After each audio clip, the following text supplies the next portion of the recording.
a petición de la compañera o compañera, voy a dar mi opinión de lo que, tal como yo lo he aprendido, de qué es lo que hay que hacer para que un grupo funcione y con el paso del tiempo sea un grupo que sea útil para la jerarquía. Existen muchos grupos, pero no todos los grupos espirituales son efectivos para la jerarquía. Existen muchos grupos de buena voluntad, grupos de estudio esotérico, grupos de estudio espiritual, pero hay menos grupos que son útiles y son un canal efectivo y eficiente para la jerarquía. Entonces voy a explicar qué es lo que se requiere para que un grupo sea, al cabo del tiempo, eficiente para la jerarquía. Lo que este grupo necesita es que todos sus miembros hagan una meditación común, diaria. Todos los miembros tienen que hacer una meditación, la misma meditación diaria todos juntos. No, cada uno en su casa. Que sea la misma meditación. Pero cada uno en su casa, ¿no? Cada uno en su casa. Y de vez en cuando, como lo veremos, que la gente también se pueda reunir juntas para hacer vida en común. Pero la base, el alma de ese grupo, el alma, tiene que ser que todos hagan la misma meditación diaria. ¿Por qué? Porque un grupo se tiene que unir a nivel de almas. Y se tienen que crear esos lazos a nivel de almas que una a sus componentes, a sus integrantes, para toda la vida e incluso para vidas posteriores. Esa unión no se puede realizar solo a través de las personalidades. Solo se puede crear esa unión a nivel de las almas. Y esa unión a nivel de las almas solo se puede producir cuando se hace una meditación espiritual y todos hacen la misma meditación. La que el grupo decida. Pero todos tienen que hacer la misma meditación diaria. La que el grupo decida. ¿Y a la misma hora tiene que ser un grupo? No hace falta que sea a la misma hora. No. Y si esa persona tiene otra, por otra escuela, ¿qué hace? ¿Hacer las dos o qué? Allí ya dijimos que no es conveniente hacer dos trabajos de meditación completos, no es conveniente. Hay que elegir una cosa u otra. No hay que mezclar las cosas. Uno puede pronunciar algún mantra para trabajos específicos, para la autopurificación, para la elevación de la conciencia, pero no conviene mezclar diferentes meditaciones de escuelas esotéricas. Hay que hacer una u otra, según la que uno sienta. Entonces, esta meditación, que es la misma para todos, cada día, lo que va formando es gradualmente un nexo de unión de esas almas que con el paso del tiempo nada podrá romper. Ni situaciones personales, ni crisis, ni oportunidades, ni conflictos, nada podrá romper esa unidad. La jerarquía quiere grupos estables, pero también grupos que hagan trabajo interno, pero que también sean efectivos en el mundo. Si un grupo no hace un servicio, un trabajo efectivo de ayuda al mundo, a la jerarquía no le es útil. La jerarquía no quiere grupos de medicación, quieren trabajadores. Personas que estén comprometidas con el cambio. El reino de Dios que existe tiene que descender a la tierra. No se puede quedar en los mundos invisibles. La jerarquía espera que todos los aspirantes y discípulos cooperen para que el reino de Dios vaya descendiendo a la tierra. Es decir, hacer un mundo mejor. A través del ejemplo, lo primero, y a través del compromiso con una actividad de servicio en el mundo. Si no, la jerarquía no le es efectiva a ese grupo. Por tanto, ellos no envían su energía. Los maestros son los mejores cumplidores de la tercera ley de economía. Es la ley que rige los tres mundos. Entonces, ellos no despilfarran un ápice de su energía divina cuando no lo ven necesario. Por tanto, ellos solo dedican a un grupo su energía cuando ven que ese grupo va a tener un resultado y un impacto mejor en el mundo, en el campo del servicio, de la energía que ellos han desplegado. Porque son los que eligen y conocen la ley de economía de la energía. Por tanto, todos los integrantes tienen que hacer la misma meditación diaria. Todos.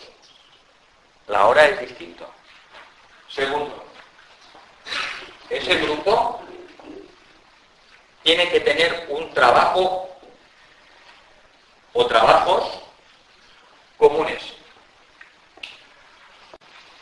Lo que verdaderamente mantiene a un grupo con el paso del tiempo y de los años es un trabajo que los una.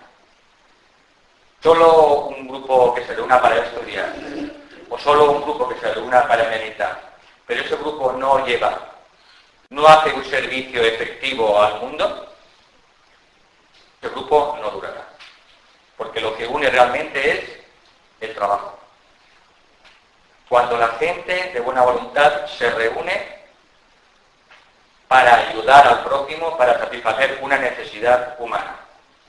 Y cuando ese grupo de personas se une para ayudar al prójimo y además hacen una misma meditación, ese grupo empieza a ser indestructible. Y al mismo tiempo empieza a ser un canal para los maestros. Ya podemos dormir con el tratado sobre el fuego cósmico, debajo de la almohada cada noche, podemos estudiar cada semana tratado sobre magia blanca, la doctrina secreta, podemos estudiar los libros que queramos.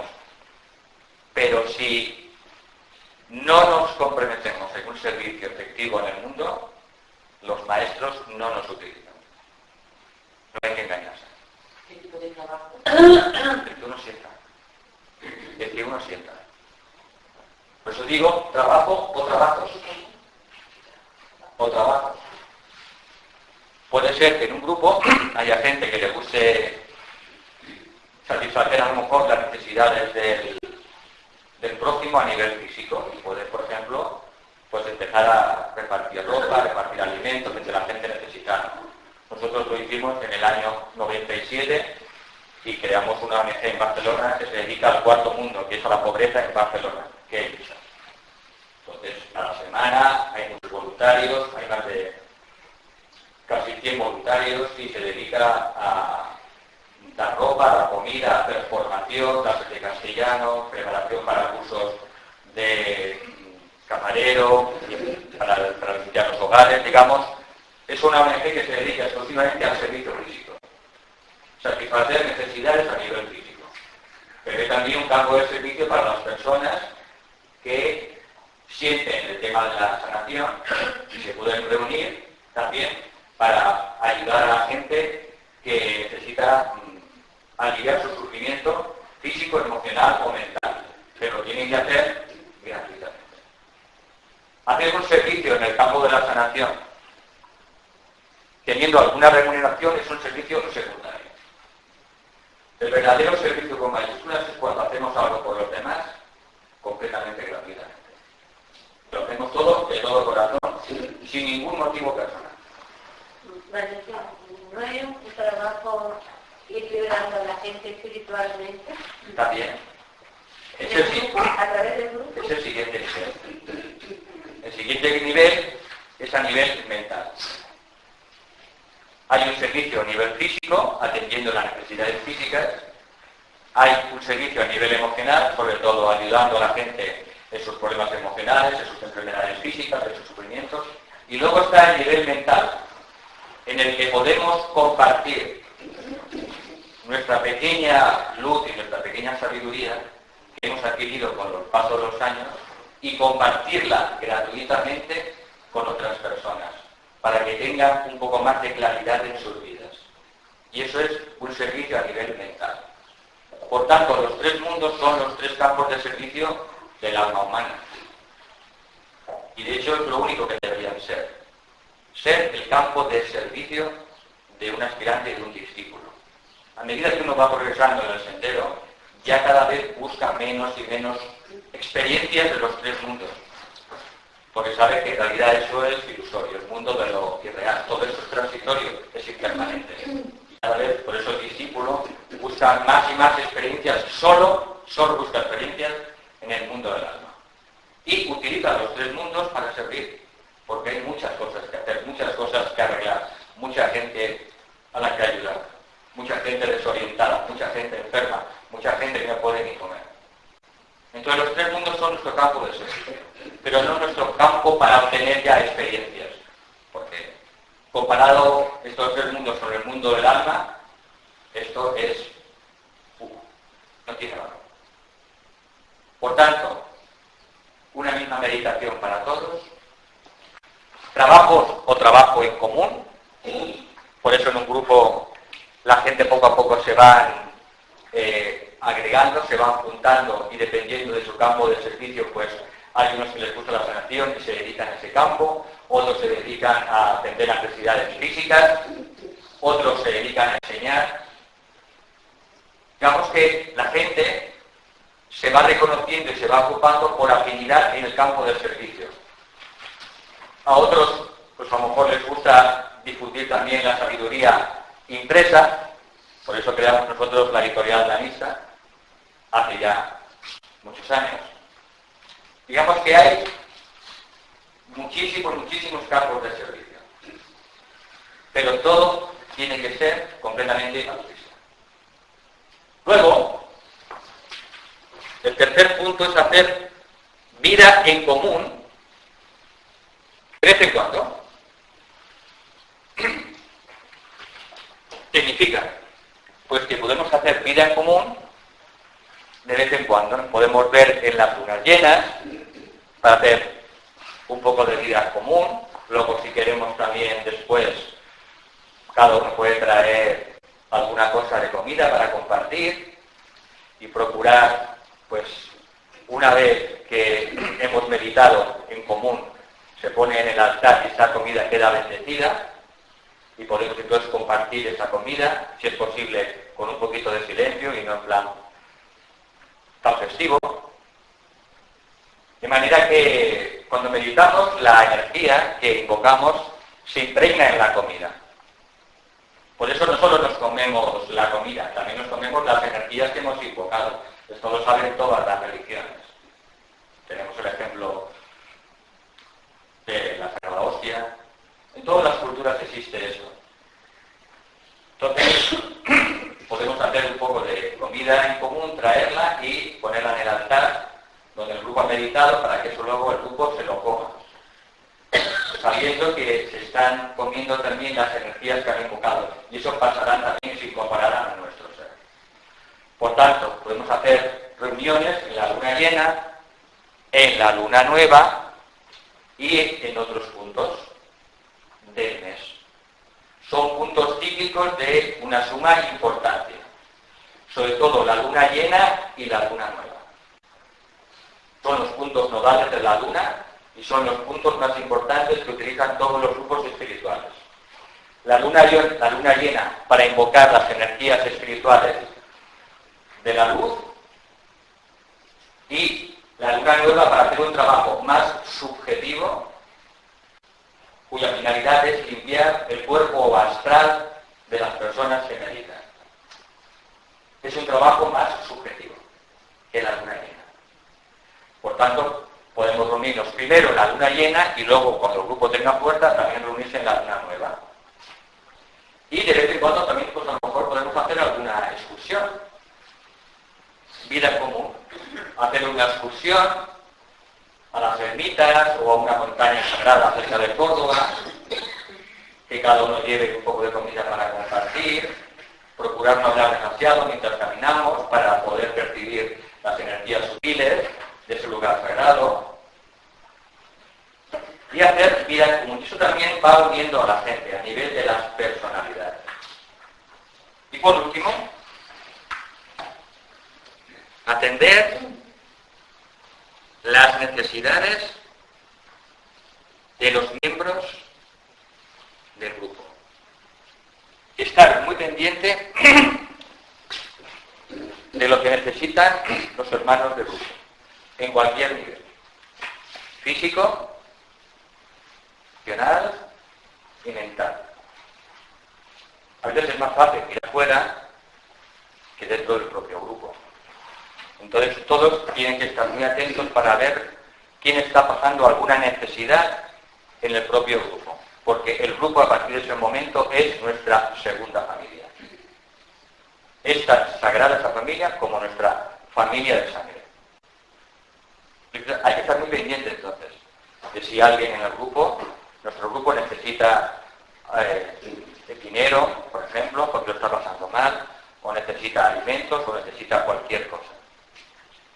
Necesita alivio para su enfermedad, para su sufrimiento. No hay que ir lejos a servir a la sociedad. En nuestra propia familia y en nuestro propio grupo, que es nuestra segunda familia, a veces hay gente que nos necesita y a veces no expresa sus necesidades. Tenemos que estar muy atentos. A veces la gente no informa de sus necesidades. Pero es igual, podemos hacer un trabajo dentro del propio grupo, un trabajo también subjetivo. Podemos aprender a curar, podemos aprender la curación espiritual, podemos, eso ya lo explicamos en el primer seminario, podemos curar a distancia, con la energía del maestro. De manera que siempre tenemos que intentar ver las necesidades de nuestro propio grupo. Es nuestra segunda familia. Antes de pensar en la sociedad, hay que mirar las necesidades de nuestra segunda familia, que es nuestros hermanos y nuestras hermanas de grupo. Entonces, eso es una lectura dividida. Hay que combinar, todo es importante. Todo es importante. Pero los maestros, si tienen que enviar su energía a un grupo de personas que está estudiando el fuego cósmico, o hay un grupo de personas que está ayudando a los pobres, os aseguro que lo envía al grupo que está ayudando a los pobres. Y es así. Ellos buscan trabajadores que sean cada vez más efectivos y más sabios. Y para que un trabajador sea cada vez más efectivo, más hábil y más sabio, tiene que prepararse cada vez mejor. Para eso la meditación. Porque la meditación lo que hace es paulatinamente abrir el canal con nuestra propia alma. Y entonces llega un punto que ya no es la personalidad la que sirve, es el alma la que sirve plenamente a través de esa personalidad. Por tanto, tenemos que prepararnos más y más para ser efectivos en el mundo. Y para mejorar esa efectividad tenemos que formarnos, tenemos que estudiar y también tenemos que meditar. Pero la finalidad es mejorar este mundo. Hacer este mundo un poco más bello. Que cuando nos vayamos tengamos la conciencia tranquila de que hemos hecho una pequeñísima contribución a que este mundo es un poco mejor. Y no es puro escepticismo.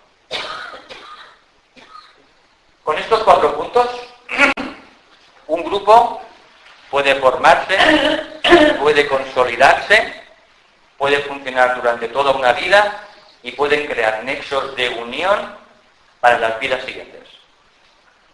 Y ese grupo será efectivo a los maestros. Con esto tenéis las pautas. Y cada grupo entonces tiene que decidir qué meditación común hace, qué trabajos comunes luego pueden hacer, de vez en cuando se pueden reunir para hacer una vida en común y luego buscar las necesidades y mirar las necesidades de los propios hermanos del grupo. Yo comprendí que de los trabajos en común, todos los miembros tienen que decidir trabajo o, por ejemplo, se pueden organizar por ejemplo, vamos a suponer que sean 6 personas y 3 se dedican a una cosa y otras 3 a otra. Así es. Así es. En vez de hacer un trabajo o un servicio, por ejemplo, a alguien que le guste la sanación, en vez de hacer un trabajo de sanación, pues con otras personas que podemos tener simplemente buenas relaciones a nivel de personalidad, es mejor hacer ese trabajo de sanación uniéndome a 2 o 3 personas que ya están haciendo la misma meditación que yo. Porque eso crea vínculos que el tiempo no puede romper. Ayer hablábamos de los maestros, que desde hace ya miles y miles de años ellos están trabajando juntos. Han creado vínculos tan fuertes que el tiempo no puede separarlos. Pues igual un grupo de aspirantes o un grupo de discípulos. Tienen que ir creando esos vínculos entre ellos para que el tiempo no pueda romperlo. Y las crisis personales de algún miembro del grupo. Y circunstancias extremas que puedan, de alguna manera, estropear la unidad del grupo. Y eso solo se puede producir cuando se va creando una unión de esos miembros a nivel de edad. Una unión a nivel de personalidades, eso no. Por eso la mayoría de los grupos, con el paso del tiempo, se crean durante un tiempo y saltan por los aires. Porque esa unión a nivel de personalidades no supera la prueba de test. No sé si te he contestado. ¿Alguna pregunta más sobre esto?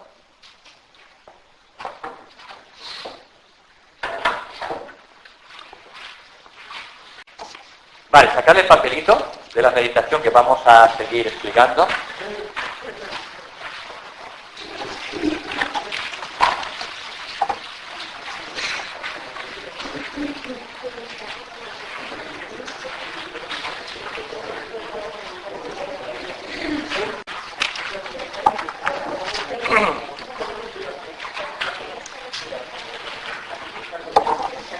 Después de invocar a la energía de síntesis, a la energía de la era de Acuario, que llamamos el máster, y que esa energía se puede también invocar a través de canales o grandes maestros que han utilizado y que han invocado y transmitido esa energía. Entonces ahí pone 15 minutos de silencio. En esos 15 minutos de silencio,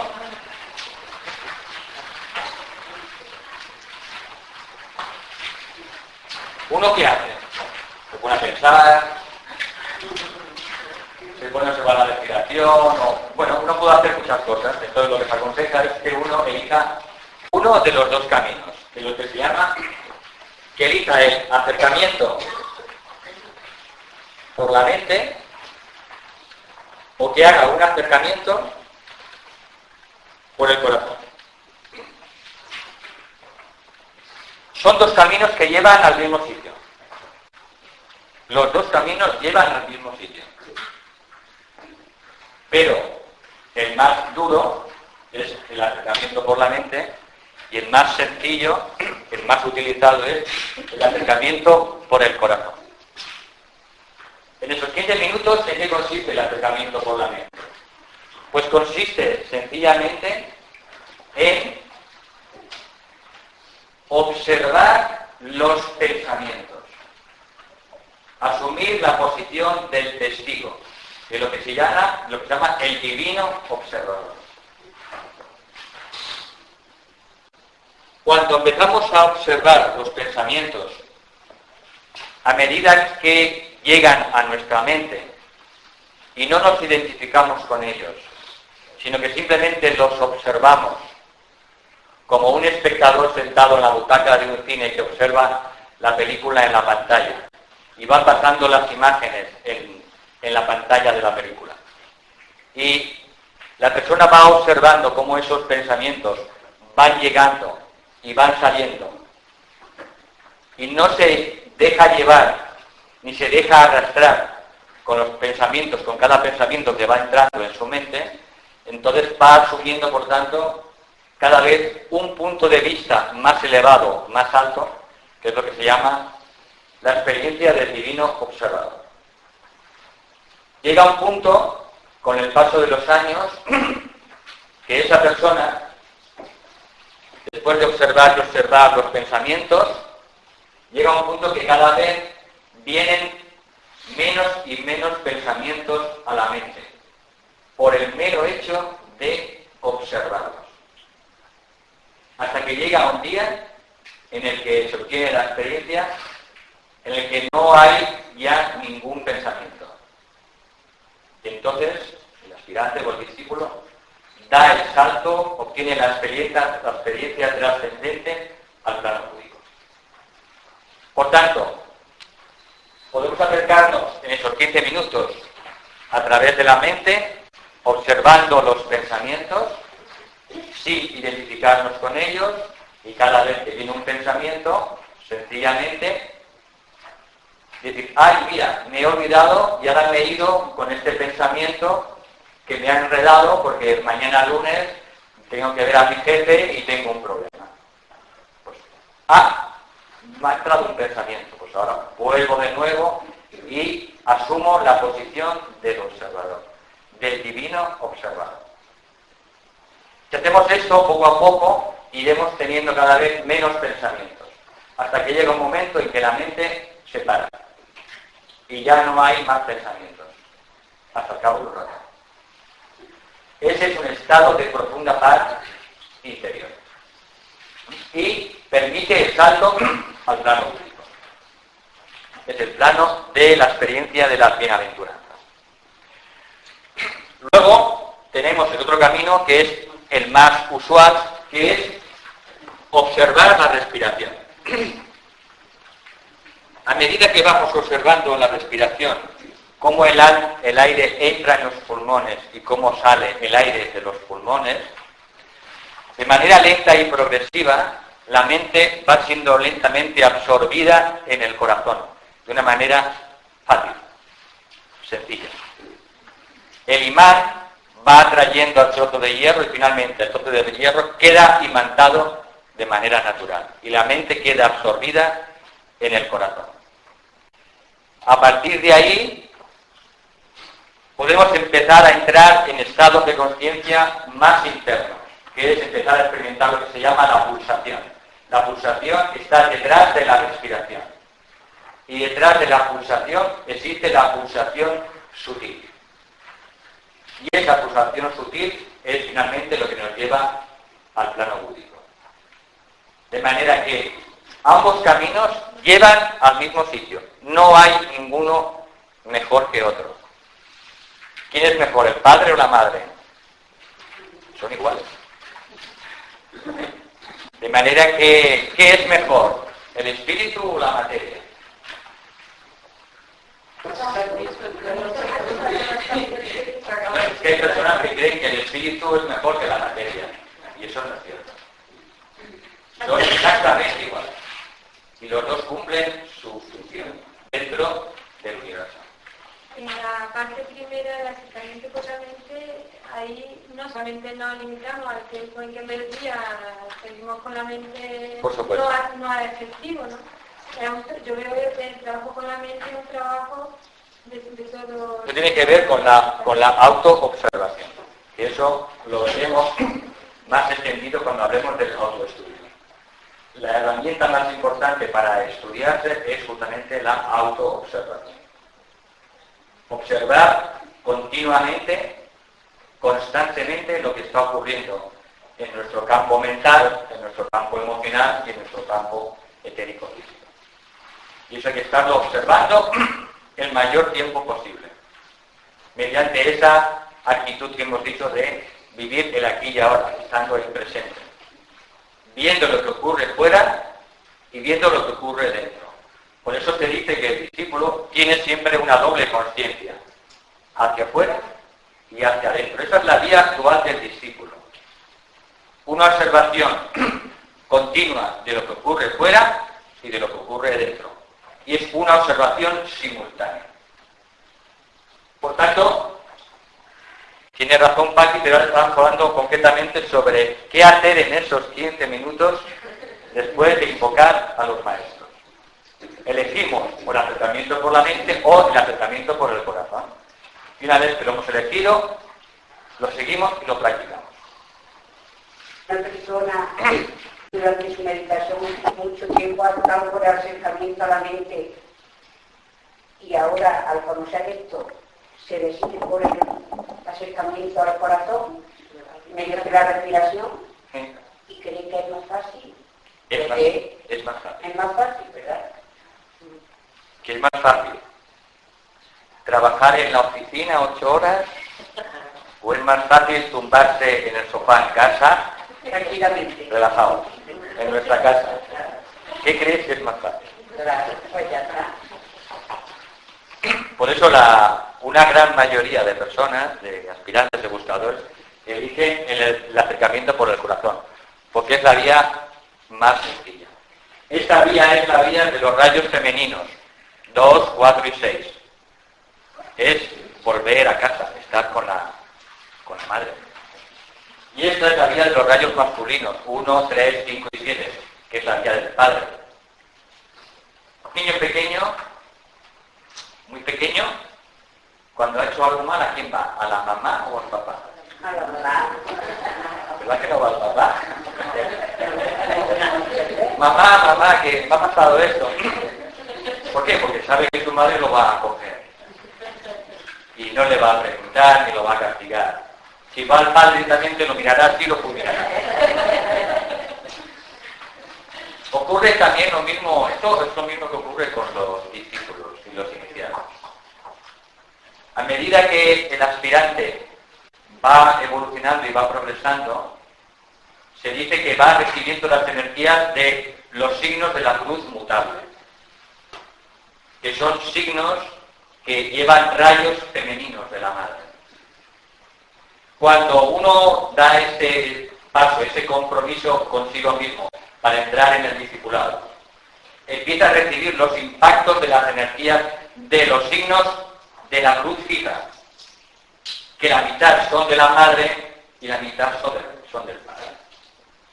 De manera que empieza a recibir en su vida energías y situaciones y experiencias que muchas llevan mucho fuego, porque el padre es fuego consumidor.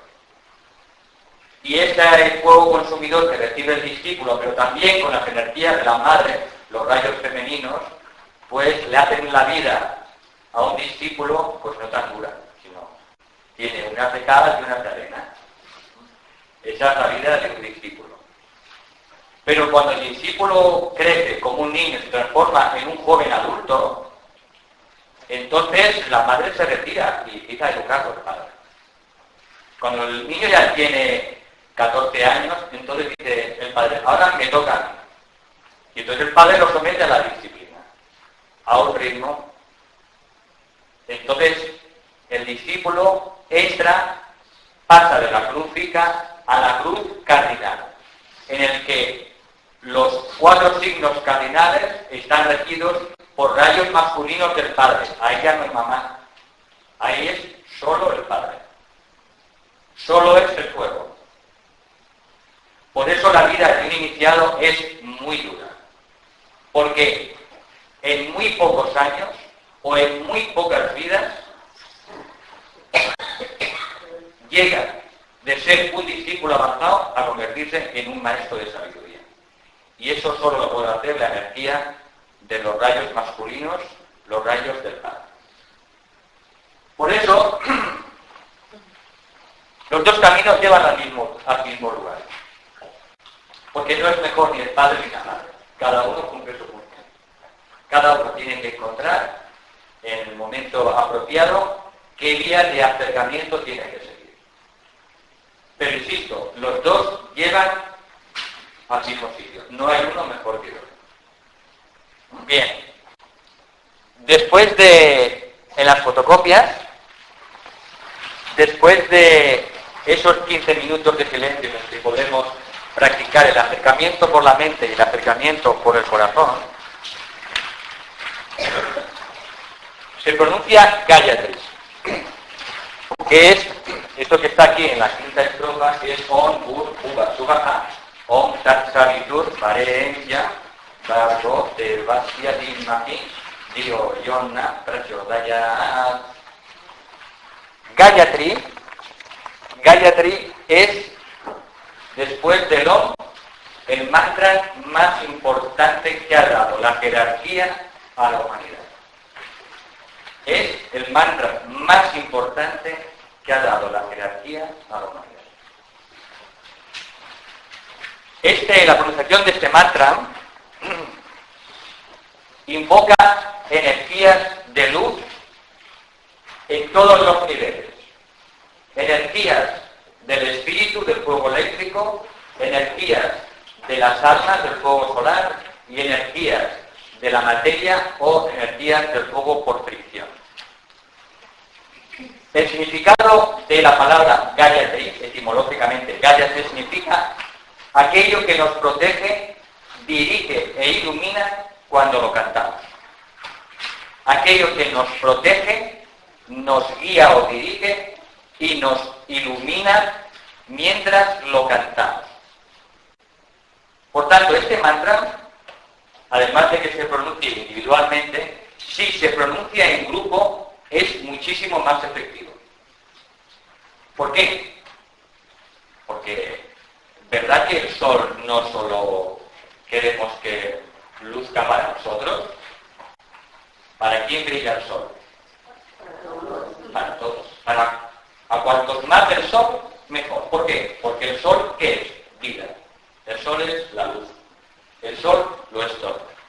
Por tanto, este mantra, cuando se pronuncia en grupo, es mucho más efectivo que cuando se pronuncia individualmente. El significado de las 4 estrofas, porque es un mantra que tiene la clave de 24 sílabas, dice: meditamos en el Señor cósmico de luz para que la luz del alma nos abrace y despierte nuestra voluntad, nuestra aspiración ardiente. No. Digo que el mantra tiene 24 sílabas. Cada mantra tiene diferentes claves numéricas, de color. Este mantra es un mantra de 24 sílabas. Y es un mantra importante, como otros mantras, ¿no? Pero este, a efectos del trabajo espiritual, es el más importante. Mínimo. La clave de Gayatri, que no lo pone aquí, es que hay que intentar pronunciarlo siempre en múltiplos de 3 o en múltiplos de 7.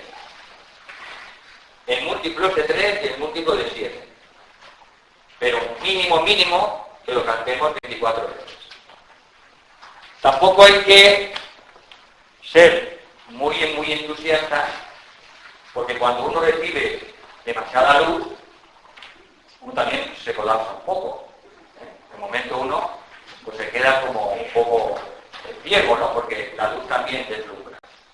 Por eso hay que ser progresivos dentro de la pronunciación de Gayatri. Entonces podemos comenzar, pues si queréis, por ejemplo, por 18 veces o 21 veces, que son múltiplos de 3 y de 7, pero luego poco a poco podemos ir aumentando gradualmente las veces que pronunciamos y repetimos Gayatri, porque eso nos irá poco a poco haciendo cada vez mejores para recibir mayor dosis de luz. Cantar Gayatri significa recibir la luz de los mundos espirituales, esencialmente la luz del plano búdico. Es un mantra que hace que la luz del plano búdico, la luz de Budi, entre dentro de nuestros cuerpos y que por tanto se ilumine. Que se ilumine la mente, que se iluminen las emociones, que se clarifiquen y que se ilumine el cuerpo etérico y físico, que se iluminen también los 7 centros etéricos. Pero esto tiene que ser poco a poco, tiene que ser gradual. Por tanto, con el paso del tiempo, a medida que uno se va acostumbrando a esa energía que va llegando de la luz a través de Gayatri, pues poquito a poco puede ir haciendo más repeticiones, gradualmente, lentamente. Puede hacer 35 con el paso del tiempo, puede hacer 42, poquito a poco, puede hacer 70, pero de una manera lenta y gradual. a medida que uno sea capaz y lo experimente y lo perciba de recibir una mayor dosis de luz desde los planos espirituales. Como hay varias formas de entonarlo, ¿qué debes de entonarlo? ¿Como con la que tú mejor te sientas? ¿O porque hay pequeñas diferencias en la entonación y a mí hay una que particularmente me gusta más, pero no sé? Hay que elegir el tono, la entonación que esté a gusto con nosotros. Pero, Como tenéis el CD, no, pero no quiero decir eso. Es que hay grupos que lo cantan totalmente diferente. No hay ya la entonación. con distorsión. Sí, con otro, No. con otro ritmo, No. con otra... Vamos a ver. Gayatri, como muchas cosas, se han ido distorsionando cuando han llegado a Occidente. Entonces, la base correcta de lo que es la pronunciación de Gayatri está en el cerebro. Entonces, mi consejo es seguir esa entonación. Otra cosa es el tono. Porque hay tono grave, yo no soy un experto en música, pero ¿hay que músico? Hay tono grave, tono medio, ¿no? Y luego tono alto. Entonces, cada mantra, y Gayatri también, se puede cantar en un tono más grave, en un tono medio o en un tono alto. En general, los sonidos graves afectan sobre todo más a la parte física, la parte material. Y las entonaciones agudas o altas trabajan más la parte sutil. Pero cada uno tiene que encontrar su entonación. Pero la versión que os aconsejo, porque he escuchado cientos de versiones distorsionadas, es la versión correcta que está en el CD, que no es mía, que la dio Krishnamacharya y que luego posteriormente la dado Kumar. Esa es la versión correcta. ¿Explicado? Sí. Otra cosa es el tono, que puede ser más bajo o más alto.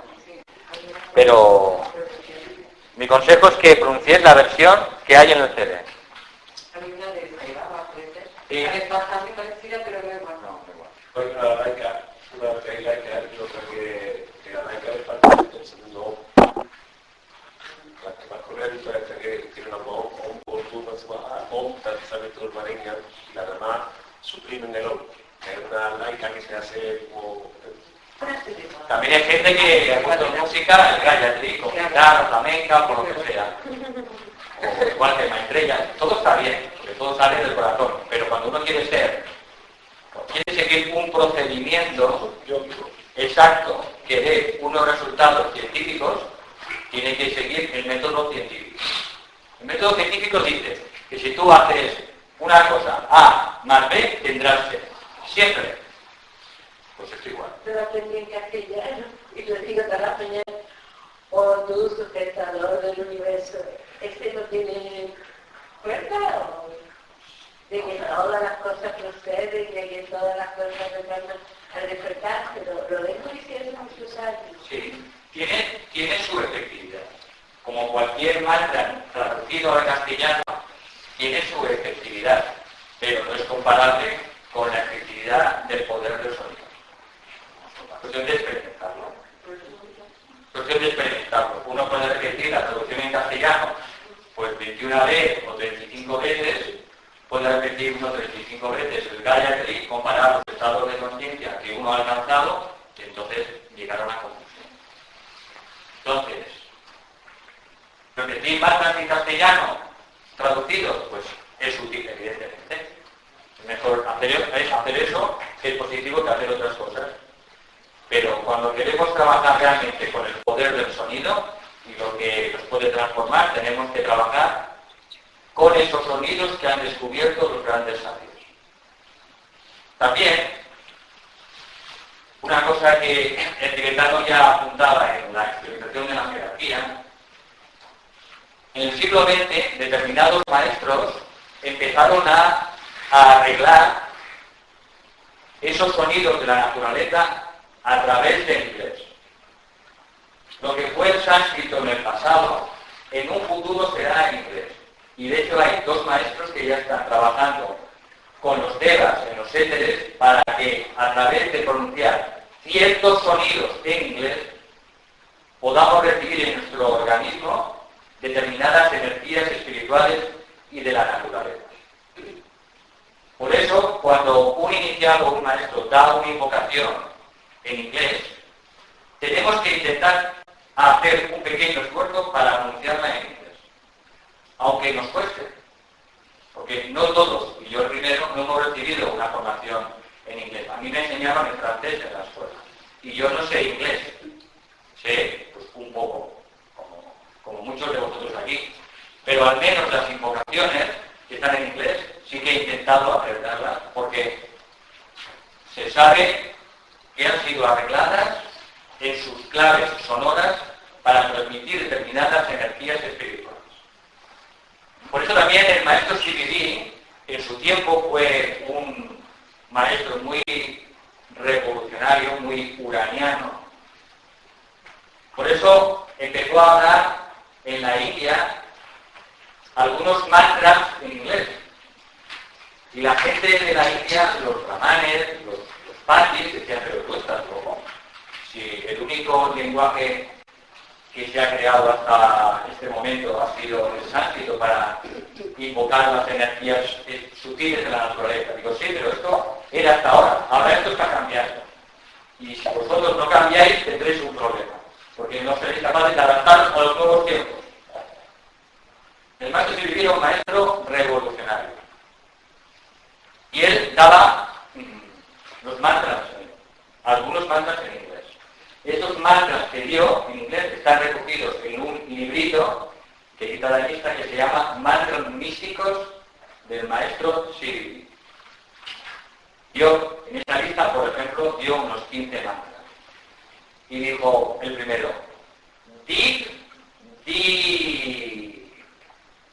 muérgete profundo. Di. Y cuando pronuncia este mantra varias veces, con los ojos cerrados, relajado, experimenta que su conciencia lentamente viaja muy profundo dentro de su propio ser. Y así él dio algunos de estos mantras en inglés, porque era un maestro del sonido. Una de las peculiaridades del ashram de las montañas azules es que son los maestros del sonido.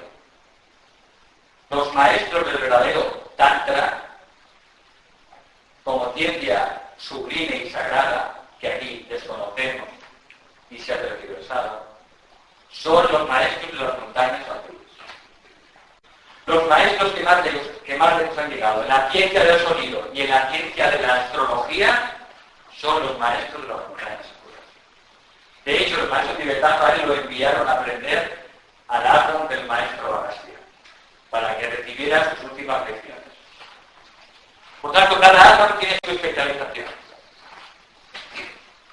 El ashram de los Himalayas, que es el al que nosotros vamos accediendo paulatinamente, el ashram de los Himalayas trabaja de arriba a abajo. Trabaja de arriba a abajo, desde el mundo del alma al mundo de la personalidad.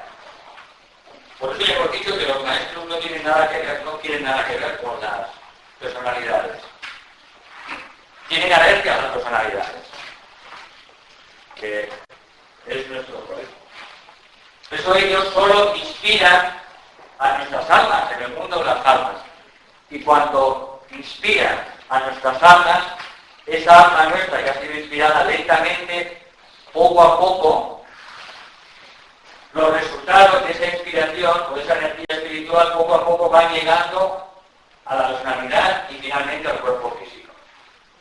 Ellos trabajan, por tanto, de arriba a abajo, desde el alma, y inspirando el alma llega lentamente a la personalidad.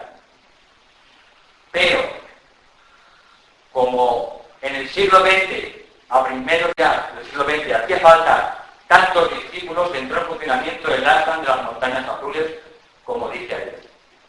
¿Para qué? Para que preparara cuantos más discípulos se pudiera a gran escala, para que con el paso de los años pudiera entrar rápidamente a las órdenes de sus propios maestros, que entraran en los ashrams de sus propios maestros. Porque somos muy lentos. Por eso entró en funcionamiento el ARPA de las montañas azules. Que ellos trabajan de abajo arriba. Trabajan de la materia hacia el alma. Por eso todo el trabajo esencial del maestro de Sibirì es para reestructurar la personalidad de los discípulos, para hacerla más dúctil, más flexible, para transfigurarla, para iluminarla rápidamente, a fin de que los discípulos lleguen a un punto rápidamente para que puedan entrar en contacto con su propio maestro. Por tanto, trabajan desde la materia hacia el alma, reestructurando la personalidad y los tres cuerpos de los discípulos. Porque como este sistema es tan lento, aunque seguro, y la necesidad hoy en día es tan grande, por tanto se necesita que las personalidades humanas en poco tiempo de los discípulos queden reestructuradas y listas para convertirse en canales para su propio maestro. Por eso todo el trabajo con el sonido. Pero los de Himalaya también te hablan del cambio, de un trabajo de alquimia, sobre los átomos, sobre la personalidad, y también se ocupan. Sí, pero es un trabajo más lento. Más lento. Y la necesidad hoy es tremenda, brutal. Somos muy lentos. Muy lentos.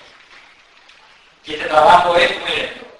Por eso se necesitaba una dosis extra de energía en el planeta para que miles y miles de discípulos en muy pocos años pudieran llegar a ser conscientes de su maestro y de su alma. Por eso el alma solo entra en momentos de emergencia. En momentos de emergencia. Como está ocurriendo en el siglo XX y ahora en el siglo XXI. El cuerpo etérico o físico también. La mayoría en cuerpo físico. La mayoría en cuerpo físico. ¿Y por qué esa necesidad no lleguemos al maestro? Porque tú has dicho que cuando lleguemos ahí nos vamos a transformar en superhumanos o vamos. ¿Por qué tanta esa necesidad de los discípulos? Sí, porque la situación actual, la situación mundial es de gran necesidad. Pero para este plan hay un tiempo establecido y el que no tiene... La prisa es porque hay una gran necesidad de discípulos. Y somos muy lentos. Y cuando llegamos al discípulo, A partir de ahí, entonces, la efectividad de un discípulo no es comparable con la efectividad de un ser humano común y corriente. para ayudar a nosotros... Ayudar a la humanidad. Ayudar a la humanidad. El único propósito es ayudar a la humanidad a evolucionar. Hay un tiempo establecido, ¿no? Porque, por ejemplo, se dedican, ¿no? Van a salir. ¿Hay alguna persona que lo va a conseguir? Todo el mundo, como dijimos ayer, todo el mundo llegará a ti. Más tarde o más temprano. El final está asegurado para todos. No hay nadie que no llegue al final. Todo el mundo llegaremos al final. Solo que quien lo siente en su interior, pues puede elegir el sendero escarpado que conduce antes a la cima.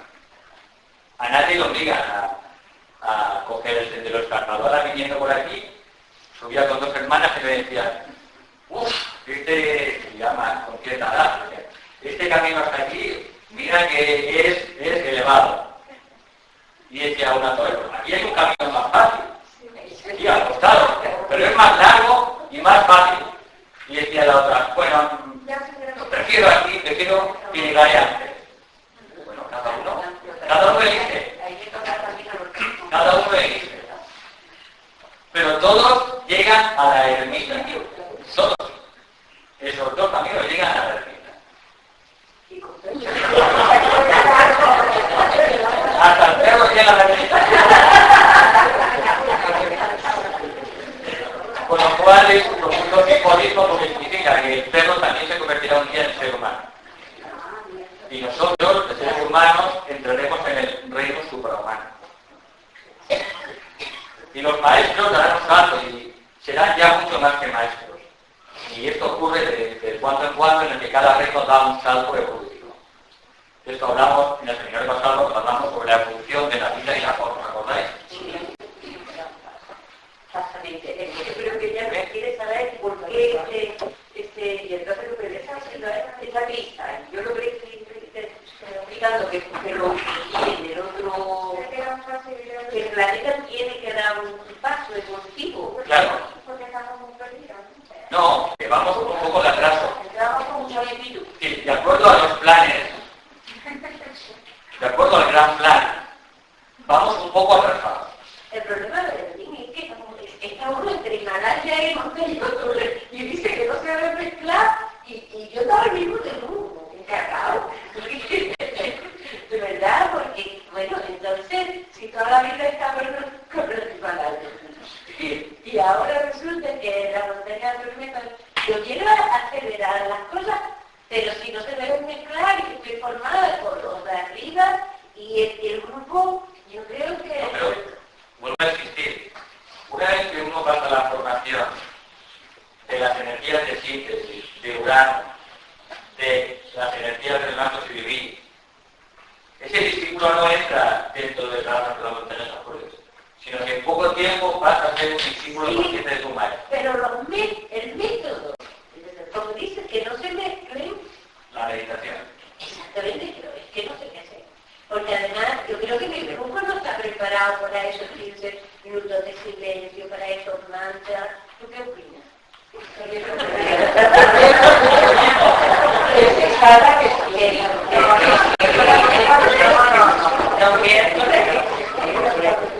Bueno, yo le agradezco a Sara su compartir eso, porque seguro que hay muchas personas que también, como ella, sienten de su vida.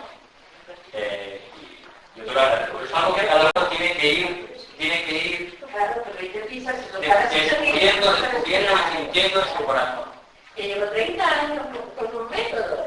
¿Ella qué cree que puede haber peligro para esas personas que no están todavía muy centradas en la meditación? Y además él ha dicho que no se mezcle. Bueno, pero entonces empezar por ahí, sin pasar por las otras etapitas que son necesarias, porque en todas las escuelas hay etapas.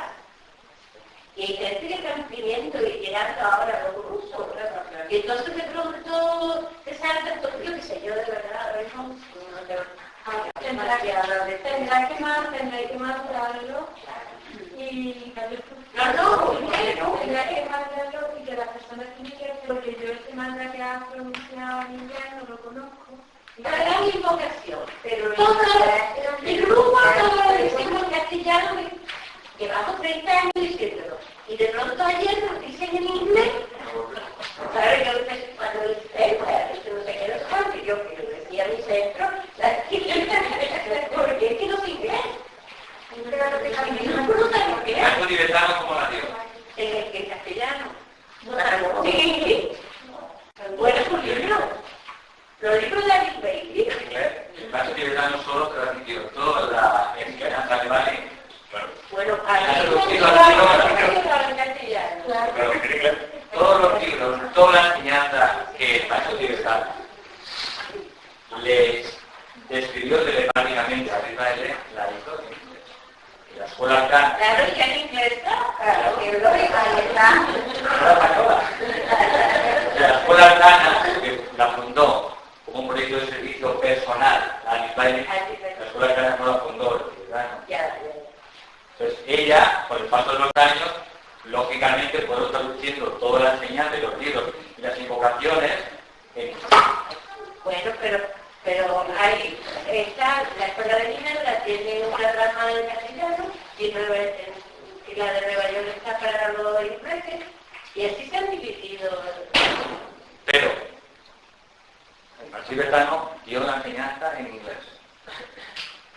El maestro Moria, el maestro tibetano, cuando le transmitieron a Blavatsky la doctrina secreta, previamente le dijeron, tienes que formarte y aprender inglés. A Blavatsky. Y Blavatsky tuvo que Pero eso es aprender, una utopía. tuvo que aprender inglés. Aquí para Córdoba, eso me está sonando falta todavía el curso de sonido, porque sí, como tal. Todavía no volaré de una quinta estrofa dentro de la gran invocación que no está en la escuela arcana. Tengo que explicar de dónde sale. Sí, bueno, eso, la síntesis, eso no me parece tan fundamental como que ahora tenga en el grupo que pronunciar la gran invocación.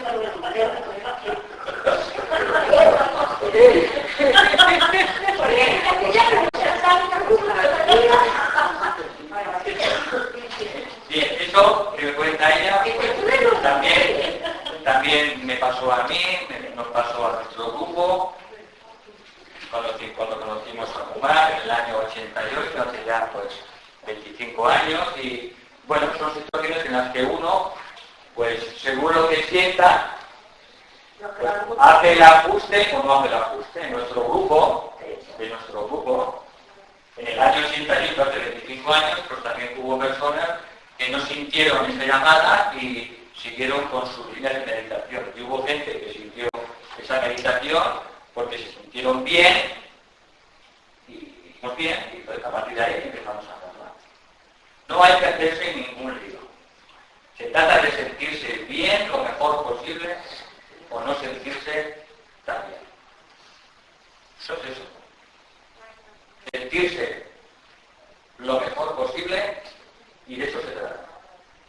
Practicar, experimentar y quedarnos con aquello que nos haga sentir de la mejor manera posible. No hacernos ningún lío. ¿Qué hace por el corazón, no?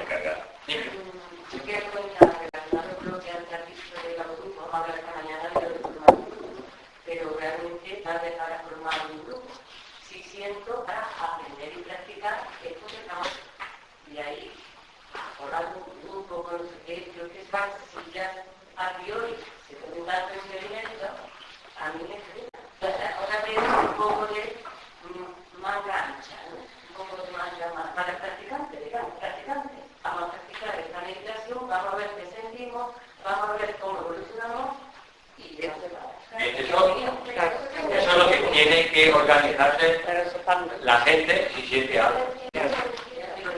A mí como me ha preguntado cómo se debe organizar un grupo. La flauta, el tocado, yo particularmente la he sentido y creo que para mí es muy necesario. Es decir, porque es la forma para mí de verlos. No pensar sino sentir. No va a depender del grupo, ¿no? Pero que la flauta importantísima como para crecer.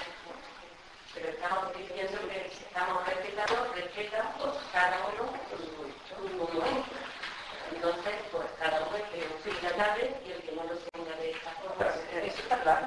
Ya lo Valentín, te quiero preguntar una cosa que... Sí. Y que, por ejemplo, con ella tiene que caminar, las formas, y yo tiene que lo suyo y lo voluntad.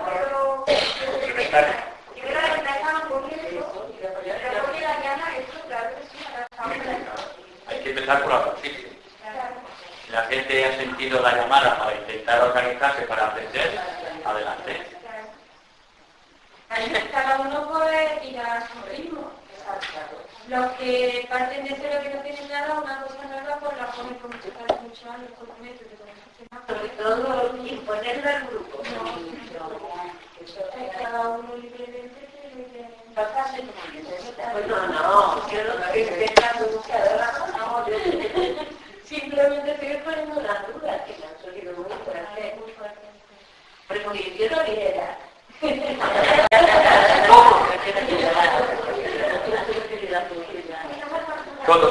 Todos queremos salir. Todos queremos salir. Por eso estamos aquí. Si no estaríamos en la playa, o en el fútbol, o en un tablao. Yo creo que todos los otros puntos que ha puesto es menos uno. Se cumple. La dedicación oculta es lo que quiere.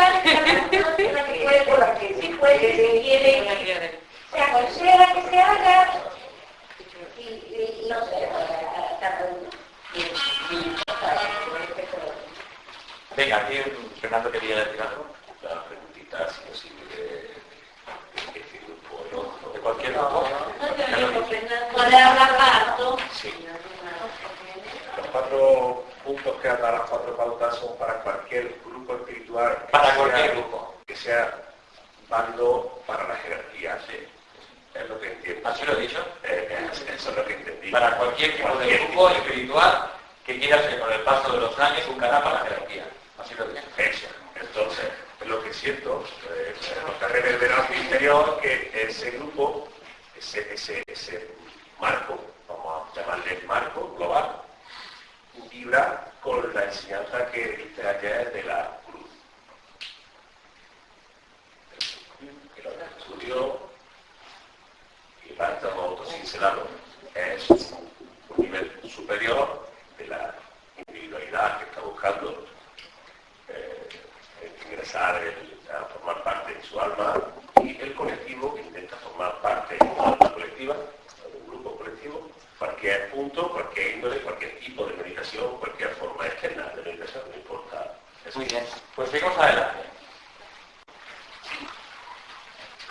Entonces, hemos visto en breve lo que es Gayatri, que es después del hombre, el mantra más importante que ha dado la jerarquía para obtener mayor luz dentro de nuestros cuerpos, esencialmente lo que hace es estimular el principio único en nosotros, y por eso también se llama la canción de la luz, el mantra de la luz, porque hace que la luz de los planos superiores se filtre cada vez con mayor intensidad en los 3 cuerpos y hace que esos cuerpos reciban cada vez mayor dosis de luz y sean cada vez más luminosos.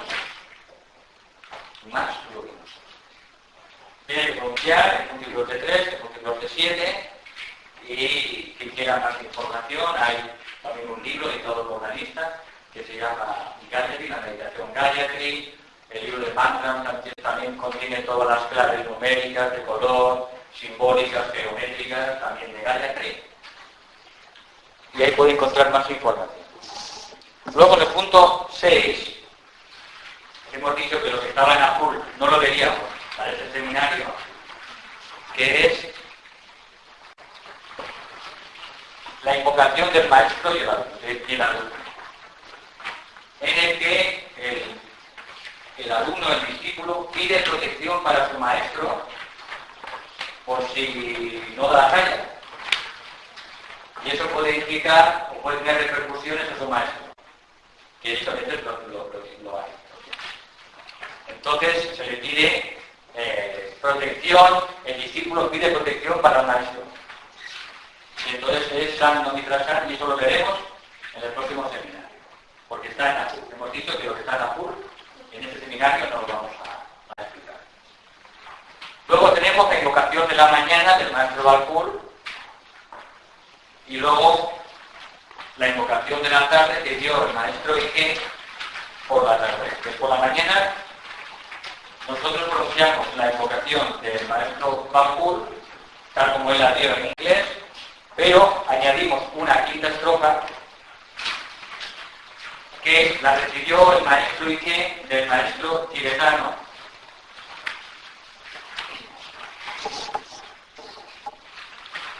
En 1972. Las enseñanzas de Alisbai acabaron, el tibetano dejó de transmitir sus enseñanzas a Alisbai, creo que fue en 1945, por ahí me parece, corrígeme. Desde el año 1945 hasta ahora han pasado 55, 65, 67 años. 67 años en el que el maestro tibetano no ha vuelto a dar enseñanza, pero la revelación de la revelación, la sabiduría que van revelando los maestros gradualmente con cuentagotas a la humanidad, a los discípulos, eso nunca para. Comenzó con Blavatsky a gran escala, comenzó luego con Alice Bailey, también luego continuó con Elena Rolich, con los libros de Agni Yoga, continuó un poco también con Elizabeth Barnard. Es decir, que la revelación continuó con el maestro Ike y ha continuado con Kumar. Es decir, la jerarquía no ha parado de las revelaciones. Así a tan gran escala como ocurrió con Alice Bailey, no se ha producido, pero la revelación siempre es eterna. Entonces, en el año 1972, el maestro Ike recibió esta quinta estrofa que aludía, del maestro tibetano, que aludía a invocar las energías de síntesis. Entonces, es esta estrofa que dice, from the avatar of synthesis, who is around, let his energy pour down in all kingdoms, may he unto the earth, the kings of beauty, que significa, desde el avatar de síntesis que está a nuestro alrededor, que descienda su energía a todos los reinos, que eleve a la tierra a los reyes de la belleza. Los reyes de la belleza son los planetas sagrados.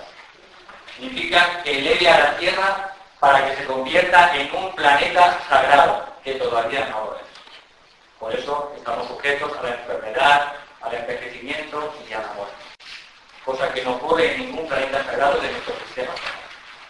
Porque estamos todavía aprendiendo, somos muy jóvenes. La humanidad está todavía en la adolescencia, somos adolescentes.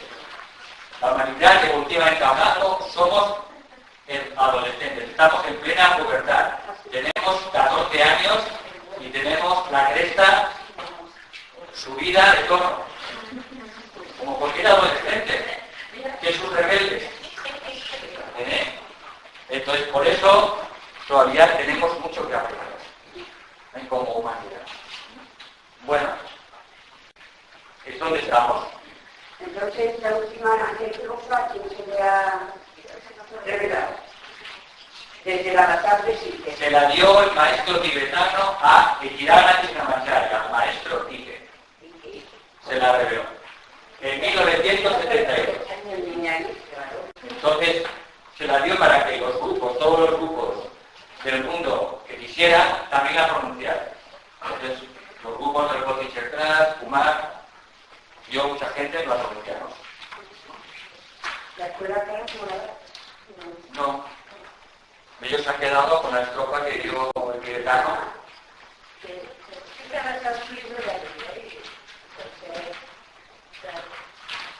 Pero insisto, hace ya 67 años que no ha habido formación nueva. Hablamos de 67 años, son casi 3 generaciones. Que la revelación no ha continuado. La revelación continúa siempre a través de iniciados. A través luego de Elena Wedich, a través de Elizabeth Barnon, así muy conocida, pero si algún día tenemos la oportunidad, también traduciremos y daremos sus libros. Ese lo dictó el maestro Maitreya, el Cristo. Y también la revelación de la verdad pues, ocurrió a través del maestro Ike y a través de Kumar, cuando uno lee sus libros y escucha la música del alma y te describe el maestro Ike la vida de todos los maestros actuales, con Maitreya incluido, con el Krishna, con el maestro tibetano, y te explica lo que ellos hicieron hace 5.000 años y cómo prepararon la era actual y las experiencias que tuvieron, pues uno empieza a entender la dimensión del maestro Ike. Cuando uno lee la astrología espiritual del maestro Ike y la estudia a fondo, se da cuenta de quién fue realmente Ejirana Krishnamacharya. ¿Quién es el nombre completo del maestro Ike? Se llama Ejirana Krishnamacharya. Ejirana Krishnamacharya. Entonces, finalmente, en el paso número 6,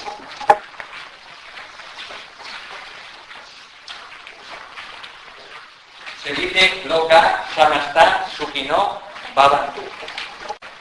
Loka Samasta Sukhino Bhavantu significa que invocamos la paz.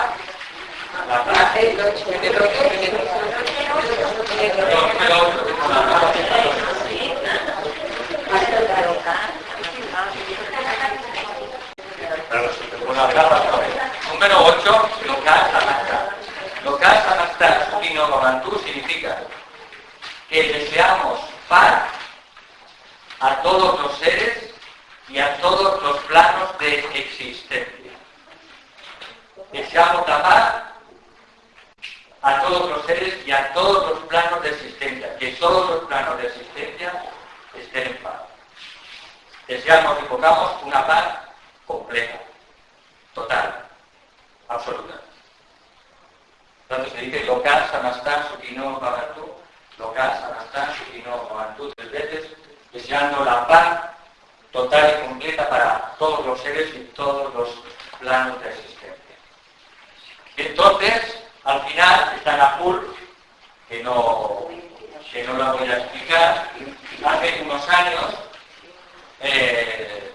Parvati Kumar dio para la gente este himno a Maitreya, porque considero que a veces en los grupos espirituales se hace un trabajo de meditación a veces demasiado serio, pero la parte emocional pues a veces se descuida un poco. Entonces pensó que sería interesante cada día después de hacer la meditación hacer un himno a Maitreya, que es el Cristo, para que la parte emocional y la parte más espiritual del cuerpo emocional pues se alimentara y se nutriera con esas energías que se desprenden del himno a Maitreya, para que pudiéramos cultivar. De manera que eso lo dio Kumar, no lo dio Krishnamacharya, y lo dio a unos 10 años aproximadamente. A partir de ese momento los grupos empezaron a pronunciar el himno a Maitreya. Cuando uno pronuncia el himno a Maitreya, con el paso del tiempo siente su energía, su presencia. Su cuerpo emocional queda nutrido y queda alimentado por una energía emocional muy especial. Por eso Maitreya es el maestro de maestros, el maestro de ángeles y hombres. Es el ser humano, el hermano mayor de toda la humanidad. Por eso Kumar dio este himno a Maitreya y que no quiera, pues lo puedo pronunciar. Pero lo he puesto en azul porque he pensado que mejor no dar demasiados sonidos, aunque todo está en el CD, ¿de acuerdo? Cada uno, si lo siente, pues puede escucharlo. En el CD está la meditación completa. Y de la mañana y de la tarde hemos puesto dos versiones. Una versión en la que Kumar la pronuncia la meditación él solo, y luego otra versión en la mañana y en la tarde en la que está la meditación en grupo, para que veáis cómo se trabaja en grupo. ¿De acuerdo? De manera que en el CD tenéis toda la meditación completa, pero en azul yo he puesto, quizá mejor para no, como es la primera vez que hay muchas personas que están en contacto o toman en contacto con el sonido, pues que no se sobrecarguen con algo fuera de lo común, y entonces por eso he pensado mejor en azul, copiarlo de momento y nada más hacer lo importante, o lo más importante que está escrito en él. ¿De acuerdo?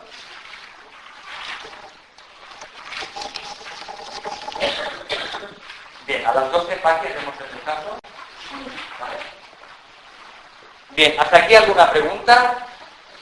Sí, yo te iba a preguntar algo, pero tiene que ver con lo que has comentado de los maestros de los Himalayas y de las montañas azules, porque ya hace tiempo me llegaba información de que los maestros están trabajando ya no en ese centro energético de Himalaya, sino en Londres o en zonas concretas en Sudamérica. Habían trasladado, diríamos, la oficina, ¿no? Sí, son los mismos maestros.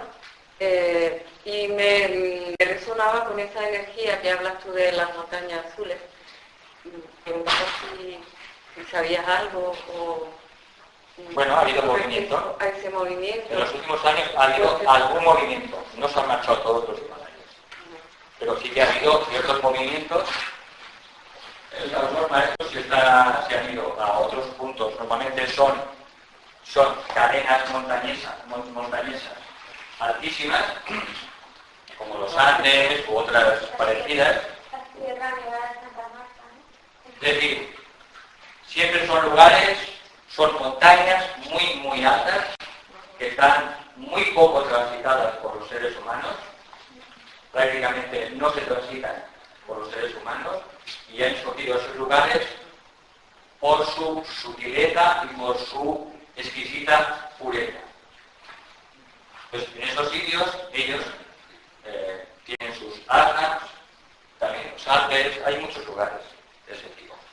Entonces sí que ha habido movimiento, porque en los próximos 13 años, hasta el año 2025, van a haber cosas extraordinarias, que van a hacer que la humanidad avance tremendamente hacia allá. Muchas estructuras que hemos creado y que son inservibles, van a desaparecer, pero muchas otras estructuras que van a preparar la nueva era tienen que aparecer. Y ahí es donde tienen que estar implicados todos los aspirantes y todos los discípulos. Porque el reino de Dios no cae de arriba abajo como una manzana, hay que crearlo aquí abajo. Eso es la gran necesidad de discípulos en los últimos decenios. Sobre todo para preparar la nueva era y sobre todo lo que vendrá a partir del 2025. Lo mismo. Son diferentes nombres. Son diferentes nombres. La gran fraternidad blanca, la gran hermandad blanca, se refieren al mismo grupo de seres humanos que se llaman la jerarquía. Toda la gente se pone bolistería hermandad blanca, o la página web hermandad blanca y todas estas cosas, o la página web Shambhala, son cosas que hacemos los seres humanos sin mala intención normalmente, pero que estamos haciendo lo que hay detrás. Pero es lo mismo, la jerarquía, la gran fraternidad blanca o la gran logia blanca, es exactamente lo mismo. Estamos recibiendo ese grupo de maestros e iniciados superiores que forman lo que se llama el gobierno interno del mundo, que son los que dirigen los destinos del mundo, sin interferir en el libre albedrío humano. Y eso no hace el plan de Dios. Los hombres hacemos lo que queremos y ellos nos dejan. Ellos solo pueden inspirar a las personas de buena voluntad. Solo pueden inspirar, mandar buenos pensamientos, mandarnos intuiciones, mandarnos buenas energías, para que cuando esa energía que nos manda, si encuentra un corazón preparado, pueda crecer y pueda manifestarse sin un proyecto de servicio que ayude a los demás. Pero quien no está preparado, quien no tiene el campo preparado, pues esa semilla no puede crecer. Tanto es lo mismo que un agricultor. Si el campo no está preparado, las semillas y el abono harán que no crezcan. Por tanto, tenemos nosotros que preparar el campo. ¿Cómo preparar el campo para que esas semillas que nos están enviando crezcan? Pues con los 4 brazos de la cruz.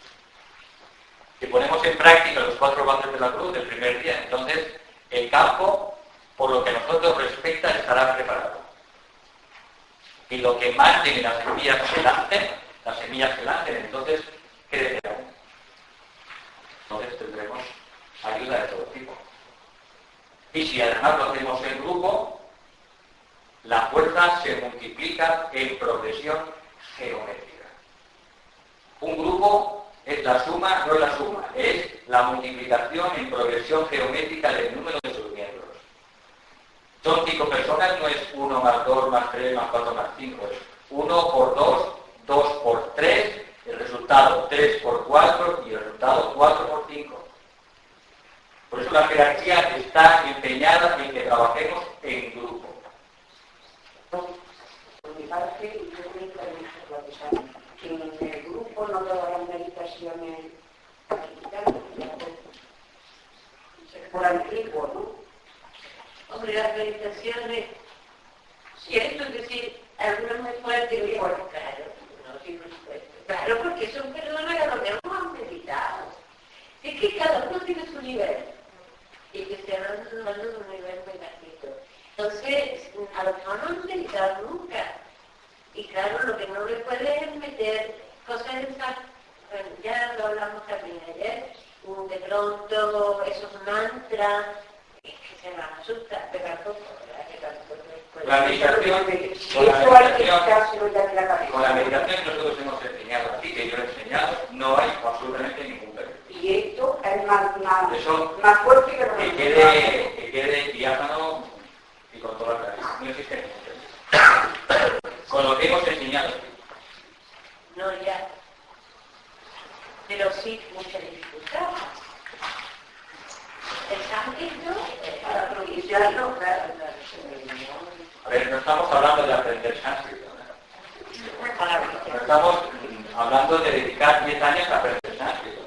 Estamos hablando de aprender 4 estrofas o 3 estrofas que se pueden aprender en una semana. no perdamos la columna. No hablamos de aprender sánscrito, hablamos de aprenderse y para eso está el papel, para eso está el TV. Vamos a ver, es un trabajo tan pequeño comparado con el trabajo que están haciendo los discípulos avanzados iniciados, que vamos a ver lo que se nos pide, que vamos a ver. Quería preguntarte, no sé si lo habréis dicho ya, pero como llegamos a responder, cuando hacemos la meditación, que por la mañana o por la tarde, o por la vía de cuándo se aconseja que se recite. ¿Qué mantra? No, es repitiendo, uno tiene que seguir la pauta de alineamiento, que seguir el orden. Los 15 minutos de silencio están después de la invocación a la energía que el maestro Escribí llamó Master, que es la energía de síntesis, la energía de acuario, la energía de la nueva era. ¿Y qué denominó? Master. Y que se puede invocar y canalizar en nuestra vida personal y en nuestros cuerpos a través de la clave de sonido Si, Ri, Ri. A partir de ahí, hacemos 15 minutos de silencio para que las energías que hemos invocado hagan los ajustes necesarios en nuestros cuerpos. Los ajustes necesarios en nuestros cuerpos. Y veremos movimientos en las energías de nuestros cuerpos durante esos 15 minutos. Simplemente muchos movimientos. Como la energía empieza a ajustar lo que se tiene que reajustar. Y no va a reajustar más de lo que hay que reajustar. El maestro dijo, dejadme a mí el trabajo, yo me encargo de todo. No lo hagáis por vosotros, yo me encargo de todo, que sé mucho más que vosotros. Solo invocar esta energía y yo haré el trabajo por vosotros. Esto es algo nuevo, muy nuevo, es uraniano. Tanto es cuestión de que uno se lo siente experimentar. Simplemente. No hace ningún lío, experimentar nada más. ¿Existe algo que se llame el Tribunal del Conocimiento? El Tribunal del Conocimiento. No sé a qué te refieres. No lo había oído. La idea es conectar con mi ser. Participo eso con dar la sensación que los maestros que te hacen eso curar los cuerpos mental y emocional. Conectar con tu ser. Cualquier meditación que esté avalada por la jerarquía te llevará al mismo sitio. Cualquier meditación que tenga la base de la jerarquía te llevará siempre a la misma meta. Todos los caminos conducen al mismo sitio. Todos los caminos llevan a Roma. Solo que uno tiene que dejar sentir su corazón y ver qué tipo de meditación pues, es más pero todas, cuando vienen avaladas la jerarquía, tanto como lo que enseñó Arifae, como enseñó la Yoga Society, como la Sociedad Teosófica, todas llevan a la misma.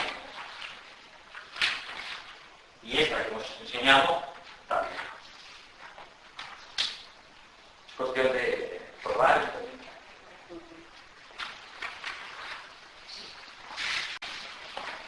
¿Alguna pregunta más?